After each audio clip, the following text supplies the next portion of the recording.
샬롬 반갑습니다. 사랑하는 우리 화구 공동체 임원 리더 여러분, 청년 여러분, 69절 성경 암송 공부 시간입니다. 오늘은 두 번째 파트 그리스도를 전파함이라는 B파트 12구절 중에 두 번째 구절을 하고 있습니다. B파트의 처음 두 구절은 모든 사람이 죄를 범함이라는 주제인데요. 지난번 로마서 3장 23절을 함께 나눴습니다. 혹 보지 못한 분들이 있다면 지난번 영상을 먼저 보시고 나서 오늘 것을 보시는 것이 좋을 것 같습니다. 지난 시간에는 특별히 죄된 마음이 무엇이냐, 또 거기서 조금 더 짧았지만 심화를 해봐서 교회에서 원죄라고 말해졌던 것들이 성서를 통해서 무엇을 말하는 것인지도 잠시 살펴보는 시간을 가졌습니다. 꼭 보시고 여러분 한번 깊게 생각을 해봐 주시면 좋을 것 같습니다. 오늘은 두 번째 말씀은 이사야 53장 6절의 말씀을 함께 나눠보려고 합니다. 우리는 다 양 같아서 그릇 행하여 각기 제 길로 갔거늘 여호와께서는 우리 모두의 죄악을 그에게 담당시키셨도다 라는 말씀입니다. 특별히 이 상반절 부분을 오늘은 함께 나누도록 하겠습니다. 우리는 다 양 같아서 그릇 행하여 각기 제 길로 갔다. 이것을 말씀해 보니 죄라고 말하고 있습니다. 그래서 일단 오늘의 말씀을 짧게 먼저 정리를 해보면 우리는 그릇 행했다. 그것이 뭐냐면 제 길로 갔다. 자기의 길로 갔다. 이 말 속에는 하나님의 길을 떠났다. 그것이 우리 모두의 죄다라고 말하고 있습니다.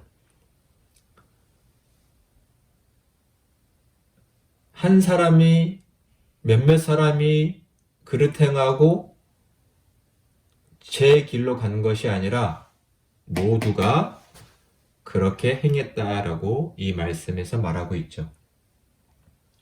이사야 53장 6절 말씀인데 특별히 이사야 53장 1절로 12절까지는 메시아 하나님의 종의 고난을 다루는 본문으로서 구약에서 예수 그리스도의 십자가를 증언하는 가장 대표적인 성서 본문이라고 할 수 있습니다. 시간상 자세하게 다루지는 못하니 여러분들이 한번 이사야 53장 1절로 12절까지의 말씀을 여러분이 한번 하나하나 자세히 살펴보고 묵상해 보는 시간을 가져도 좋겠다고 생각됩니다. 자, 오늘 본문 말씀을 한번 잠시 살펴보도록 하겠습니다. 자, 양같이 말씀에 나와 있죠. 우리는 다 양 같아서 그릇 행하여 제 길로 갔다. 우리는 양처럼 길을 잃었다. 즉 목자를 떠났다라는 것을 오늘 조금 더 여러 말씀들을 통해서 살펴보려고 합니다. 양이 목자를 잘 따라가면, 목자가 인도하는 그 길로 잘 행하면 때로는 푸른 풀밭에 가서 꿀을 먹을 수 있고 쉴 만한 물가, 좋은 강가로 가서 물을 마실 수도 있죠. 편안하게. 그러나 목자를 떠나면 그 양은 마땅히 가야 할 길을 잃은 것이고 그의 삶은 순탄하지 않습니다. 오늘의 말씀과 비슷한 베드로전서 2장 25절 밑에 써 있는데요. 이 베드로전서 2장 25절을 먼저 한번 같이 읽어보도록 하겠습니다. 너희가 전에는 양과 같이 길을 잃었더니 이제는 너희 영혼의 목자와 감독 되신 이에게 돌아왔느니라. 아멘. 여기 보면 이사야 53장 6절처럼 모든 사람들을 우리를 양이라고 비유하고 있죠.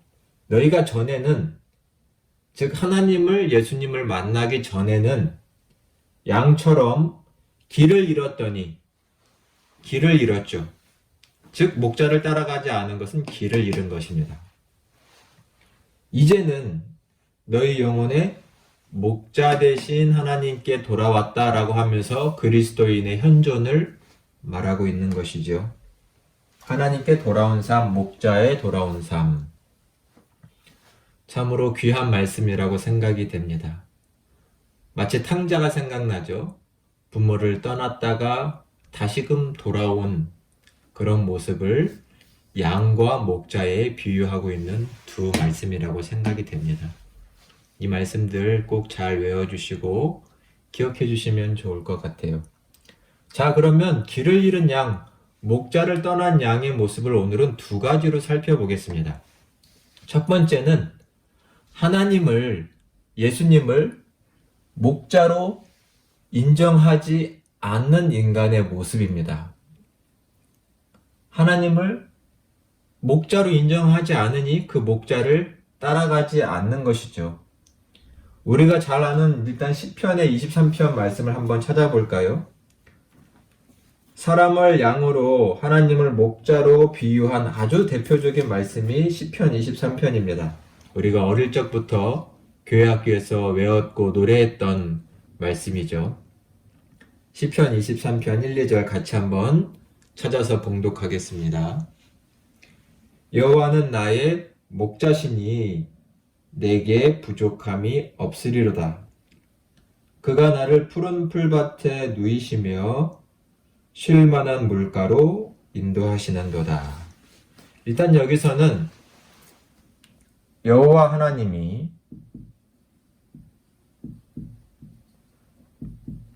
우리의, 성서에는 나라고 써있죠.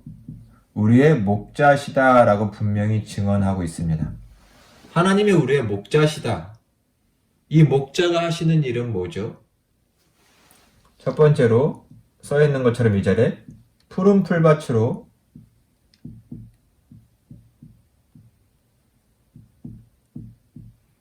인도하시고 쉴 물가, 즉 물을 마실 수 있으되 안전하게 마실 수 있는 물가로, 이리와 승냥이와 늑대와 같은 맹수가 없는 물가로 인도해서 물을 먹게 하신다. 즉 이것을 보니까 인도하신다라고 써 있습니다. 인도하신다. 일단 하나님이 목자시다라는 것을 아는 것을 중요하고, 이 시편의 말씀은 대표적으로 하나님이 우리의 목자시다라고 말을 하는데, 우리는 이 하나님을 목자로 인정하지 않는 것이 문제죠. 나는 양이라는 것을 인식하지 않는 것과 같습니다. 양은 하나님이 목자가 필요한데 스스로 연약한 양, 부족한 양이라고 인정하지 않고 자기를 마치 완벽한 주인처럼, 목자처럼 스스로 생각하는 것이죠. 그것은 자기를 잘 모르는 것과 같습니다. 즉 하나님을 목자로, 예수님을 목자로 인정하지 않는 양은 결국 유리하고 방황하며 또 속고 자기 생명을 빼앗길 수 있다는 말씀이죠. 요즘 청년부에서 계속 설교했던 생명과 삶이라는 시리즈 설교의 주제 말씀인데 한번 찾아서 같이 읽어보겠습니다. 요한복음 10장 10절 그리고 11절까지 우리 같이 찾아서 봉독을 하도록 하겠습니다. 10절과 11절 말씀입니다. 도둑이 오는 것은 도둑질하고 죽이고 멸망시키려는 것뿐이요. 내가 온 것은 양으로 생명을 얻게 하고 더 풍성히 얻게 하려는 것이라. 나는 선한 목자라. 선한 목자는 양들을 위하여 목숨을 버리거니와. 아멘. 자, 여기서도 분명히 예수님은 자신을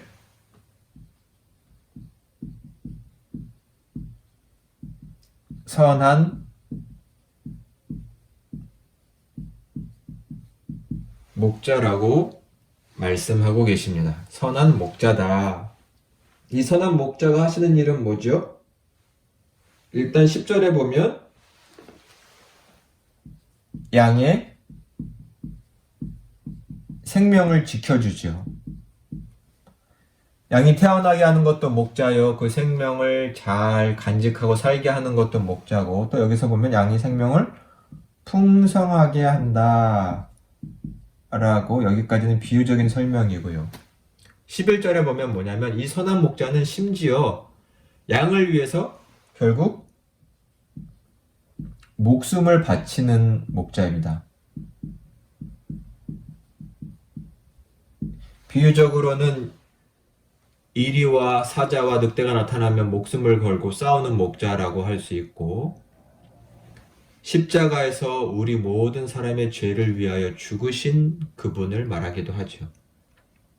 성서는 분명히 여호와 하나님이 예수님만이 선한 목자라고 말하고, 우리는 반드시 그분의 인도를 받아야지만 생명을 지키고 행복하게 풍성하게 살아갈 수 있는데, 우리의 목숨을 건질 수 있는데, 죄란 무엇이냐? 이 목자 되신 하나님과 예수님을 인정하지 않는 것이 죄입니다. 여러분, 한번 깊이 생각해 봐야 합니다. 이 세상 모든 사람들의 궁극적인 죄된 모습은 무엇이냐면, 우리 생명의 근원 되시고 우리를 살리고 인도하시는 그 하나님을 떠난 것 자체, 하나님을 부인하는 것 자체가 죄입니다. 그들은 그렇게 하나님과 멀어져 있죠. 이 베드로전서의 말씀처럼 우리는 다 전에는 멀리 간 사람들입니다. 하나님으로부터 분리된 사람들. 그것을 지난 시간 로마서 3장 23절에서는 하나님의 영광에 이르지 못한 인간의 모습이라고도 다르게 표현하고 있었죠. 일단 인간의 죄는 하나님을 목자로 인정하지 않는 것입니다. 우리의 삶 가운데서도 늘 이러한 죄가 우리의 삶 가운데 틈탑니다. 순간순간 하나님의 주 되심을, 우리의 목자 되심을 인정하지 않고 내가 내 삶의 주인으로, 내 마음대로, 여기서는 내 자기의 길대로 행하려고 할 때가 많이 있죠. 한번 우리의 삶을 돌아보는 이 시간이 되었으면 또한 좋겠습니다. 자, 일단 양처럼 제 길로 간 길을 잃어버린 목자를 떠난 모습은 하나님을 인정하지 않는 건 목자로, 또 두 번째는 무엇이냐면 한눈을 팔았다. 목자를 잃어버린 것을 조금 더 다른 표현으로 하면 한눈을 판 것이죠. 목자만 바라봐야 되는데, 목자만 따라가야 되는데 한눈을 팔았습니다. 즉 유혹을 받은 것이고, 또 한편으로는 이것은 자기의 욕심을 따른 것이라고도 말할 수 있습니다. 자, 우리 지금 두 구절 말씀을 한번 찾아보려고 하는데, 먼저 예레미야 50장 6절의 말씀을 한번 찾아볼까요? 예레미야 50장 6절의 말씀입니다. 중요한 말씀이니까 한번 찾아서 같이 읽어보도록 하겠습니다. 성서에는 참으로 이스라엘 백성과 우리를 양으로 비유한 것이 많은데 시간상 모든 말씀을 찾아볼 수 없지만, 이 시간 특별히 그 많은 말씀 중에 조금 분류를 해서 찾아보는 겁니다. 이사야 50장 6절은 우리 이스라엘 백성과 우리가 양으로 표현되어 있고, 여기서 한 가지 오해가 없어야 할 것은 여기 나온 목자는 하나님이 아니라 목자들로서 지도자를 가리킵니다. 자, 한번 읽어보겠습니다. 내 백성은 잃어버린 양떼로다. 그 목자들이 그들을 곁길로 가게 하여 산으로 돌이키게 하였으므로 그들이 산에서 언덕으로 돌아다니며 쉴 곳을 잊었도다. 잃어버렸다 이렇게 말해도 괜찮겠죠? 내 백성은 잃어버린 양이다. 아까도 잃었다고 했는데 하나님 품에서 떠난 양이다. 잃어버린 양이다. 왜 그랬냐가 중요하죠. 왜 그랬냐? 왜 잃어버린 양이 되었냐? 첫 번째 여기서는 유혹을 말하고 있습니다. 잃어버린 이유, 길을 잃은 중에 이유는 한눈판 이유 중에 하나는 유혹이 있는데 이 본문에 보니 무엇 때문에 유혹을 받았나요? 목자들인데 조금 쉽게 말하면 거짓 목자들을 하고 말하면 좋겠습니다. 거짓 목자들. 이것은 지도자들을 가리킵니다. 또 조금 더 의미를 부여하자면 이런 거짓 지도자들의 스승들의 사상과 가르침이라고 말해도 되겠습니다. 이런 것 때문에 그들은 곁길로 빠지게 된 것이죠. 정도를 가는 것이 아니라 곁길로 빠지게 되었습니다. 곁길. 그들은 마땅히 푸른 풀밭으로 쉴 수 있는 풀밭과 물가로 가야 하는데 그것이 아까 여호와 하나님이 우리에게 주시는 복이었죠. 그러나 이 말씀에 보니 이들은 곁길로 빠져서 이 거짓 목자들에 의해서 어디로 갔다고 비유하고 있나요? 곁길로 빠져서 그들은 산으로 가버렸습니다. 오르락 내리락 해야 하는 산, 나무가 많은 산. 양들은 다리가 짧아서 오르막 내리막 하는 것을 매우 어려워하죠. 또 혹 산에 있는 나무에 걸리거나 잔가지에 걸리면 거기서 헤어나오기도 매우 힘들어하는 것이 양입니다. 그러나 이러한 산으로 가버리면 양들은 그곳에 때로는 깊이 파인 웅덩이에 빠지기도 하고 낭떠러지에 떨어질 수도 있고 골짜기에서 유리하며 방황하겠죠. 즉 곁길로 빠지고 산으로 가는 것은 거짓 목자들 때문입니다. 유혹을 받는 것이죠. 이 세상엔 거짓된 지도자, 심지어는 정치적으로, 때로는 사상적으로 거짓된 스승들이 있게 마련이고 종교적으로는 이단들이 있게 마련이죠. 겉으로는 사람을 위하는 척하나 속으로는 자기의 배만 채우는, 자기 이득만을 채우는 거짓 스승과 이단들, 때로는 심지어는 정치적인 지도자들도 있습니다. 그들은 그들이 참된 목자라고 말할지 모르지만 그들은 결국은 양의 생명을 빼앗고 양을 죽이는 거짓된 목자들, 자기만 생각하는 사꾼들입니다. 죄란 무엇이냐? 이런 유혹에 빠지는 것이 죄입니다. 이런 죄, 유혹, 거짓 스승들을 따라간 영적인 분별력을 가지지 못한 상태에 놓인 것도 죄고 이러한 스승을 따라가는 모습도 죄라고 말할 수 있죠. 이 말씀에 기초해서 한번 저희가 저희 삶을 잘 생각해야 됩니다. 우리의 삶에 참된 하나님, 예수님을 따르지 않고 거짓된 것들을 따라가는 그러한 미혹을 받는 우리의 삶은 없는지, 예나 지금이나 늘 거짓 목자들, 지도자들이 있다는 것을 기억하셔야 됩니다. 어떻게 구별할 수 있을까요? 여러분 성서를 더 깊이 이해하시면서 이 세상과 사람들을 바로 볼 수 있는 시야를 가지셔야 한다고 생각합니다. 유혹을 받습니다. 또 아까 말한 것처럼 요한복음 10장에서는 그들은 거짓, 도둑들로 양의 생명을 빼앗는 자들이라는 것, 속이는 자라는 것을 늘 기억하며 살아주셔야 합니다. 자, 우리 한 말씀을 더 살펴볼까요? 이 말씀도 매우 중요하다고 생각이 됩니다. 디모데 후서 4장 3절의 말씀입니다. 디모데후서 4장 3절. 어쩌면 이 말씀이 지금 우리에게는 가장 실질적인 말씀이 아닐까 저는 생각을 해봅니다. 이 말씀은 우리의 욕심에 대한 얘기입니다. 아까 한눈을 판 것을 유혹과 욕심이라고 말씀드렸죠. 특별히 이 말씀은 우리의 욕심에 대한 얘기인데, 자, 디모데후서 4장 3절의 말씀을 함께 봉독하도록 하겠습니다. 때가 이르리니 사람이 바른 교훈을 받지 아니하며 귀가 가리워서 자기의 사욕을 따를 스승을 많이 둔다라고 말씀합니다. 때가 이르리니 정확한 때를 말하지는 않았습니다만 어떠한 때, 또 이것은 어떤 신약교회의 맥락에서 보면 마지막 때를 가리키기도 하죠.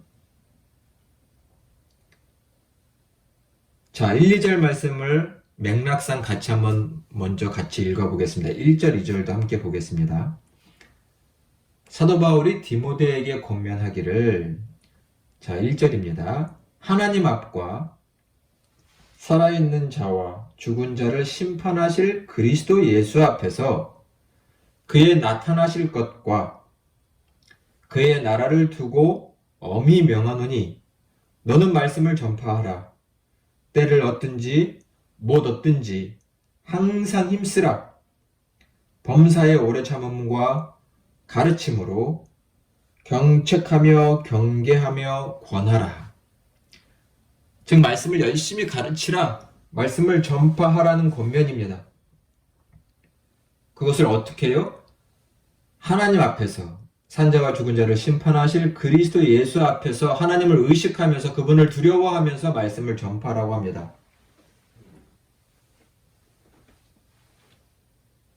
때가 이르리니 라는 3절의 내용을 조금 파악할 수 있는 것은 1절에서 그가 나타나실 것과 그의 나라다. 즉 예수님이 곧 재림하실 거다, 하나님의 나라가 이 땅에 이루어질 거다라는 어떤 영적인 긴박감, 그런 종말론적인 종국을 바라보고 있는 그런 관점에서 때가 이를 것이다 라고 말을 하고 있죠.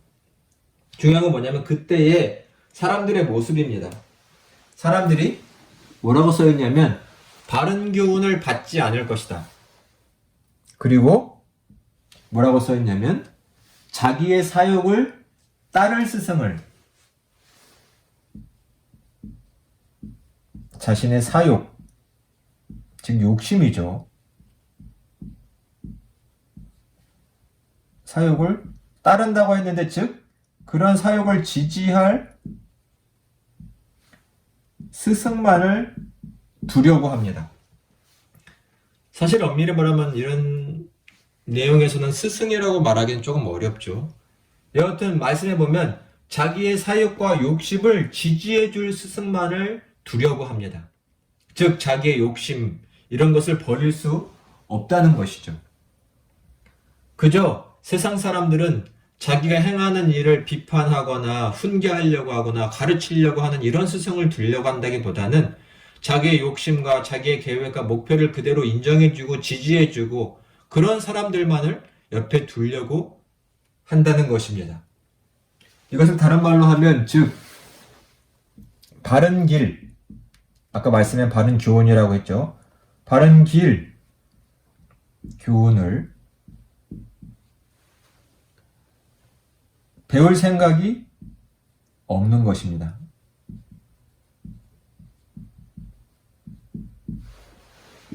바른 길을 따라가려고 하는 생각이 이들에게는 없습니다.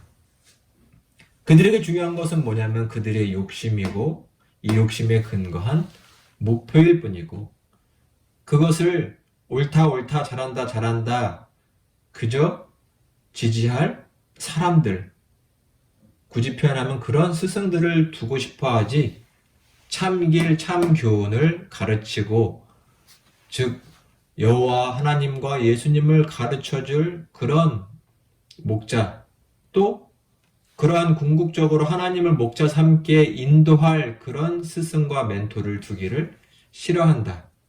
즉 그들은 하나님을 바라보기 싫어하는 것이죠.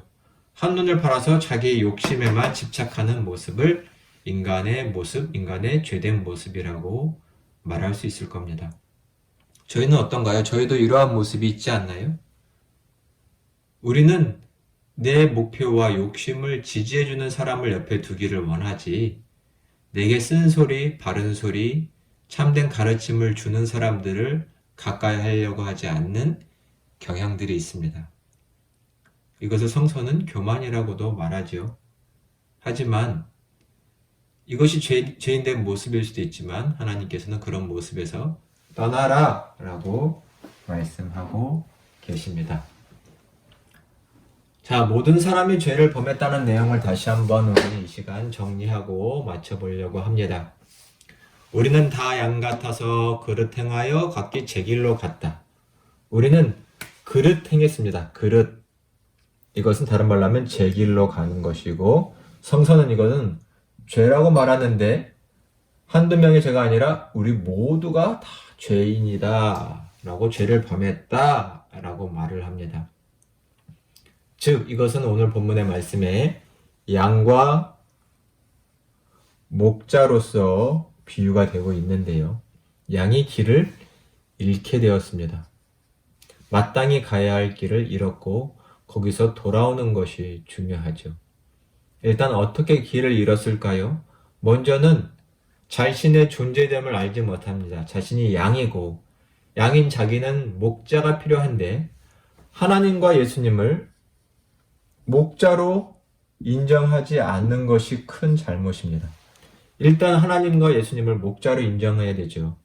하나님 시편의 말씀처럼 여호와 하나님이 목자이시고 요한복음처럼 예수님이 목자이신데 우리는 그분을 인도를 받으려고 하지 않고 그분이 우리 생명의 근원 되시라는 것을 인정하지 않아서 우리는 결국 잘못된 길로 가게 됩니다. 하나님을 우리의 목자로 인정하지 않는 것이 큰 죄입니다. 두 번째, 한눈을 팔죠. 한눈. 즉 유혹을 받고 또 우리의 욕심을 따라가는 것이 우리가 한눈 판 우리의 모습이고 죄된 모습입니다. 세상에 거짓 목자들, 거짓 지도자들이 있다는 것을 우리는 꼭 늘 염두에 두고 살아야 됩니다. 모든 것이 다 바른 가르침이 아닙니다. 정말 바른 가르침을 분별할 수 있도록 우리는 영적인 눈을 열어야 하고 성장해야 합니다.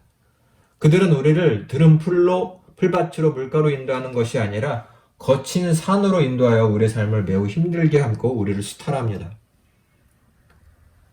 이런 거짓 목자를 따르지 않도록 그러한 유혹에 빠지지 않아야 한다는 것을 늘 중요하게 생각해 주셔야 합니다. 우리의 욕심을 버려야 합니다. 사람들은 이 욕심 때문에 참된 스승을 떠나고 하나님도 떠나고 이 땅에 있는 참된 스승도 떠나고 결국은 자기 사역만을 지지해 줄 사람들을 따르는데 이처럼 어리석은 일이 없을 수 없지요. 우리의 욕심을 지지해 줄 사람이 아니라 우리에게 어떤 길이요? 생명의 길, 바른 길을 가르쳐 줄 사람을 따라야 합니다. 이것이 인간의 마땅한 모습입니다. 사랑하는 여러분, 우리가 그리스도를 전파함이라는 주제로 인간이 죄인이라는 것을 지금 나눴는데요. 하나님은 모두가 다 죄인이라고 말씀하셨고 이런 죄된 개념을 우리가 누군가에게 전도하려고 할 때에 이런 성서의 말씀들과 이야기들로 설명할 수 있었으면 좋겠습니다. 복음을 구체적으로 설명할 때 우리는 그 한 사람 한 사람의 생각을 조금씩 변화시키며 하나님께 인도할 수 있을 겁니다. 이 복음을 전할 수 있는 그런 귀한 복음의 일꾼들로 여러분들이 다 성장하시기를 주님의 이름으로 간절히 소망하며 축원합니다. 사랑하는 여러분, 다음 시간에 뵙겠습니다. 감사합니다.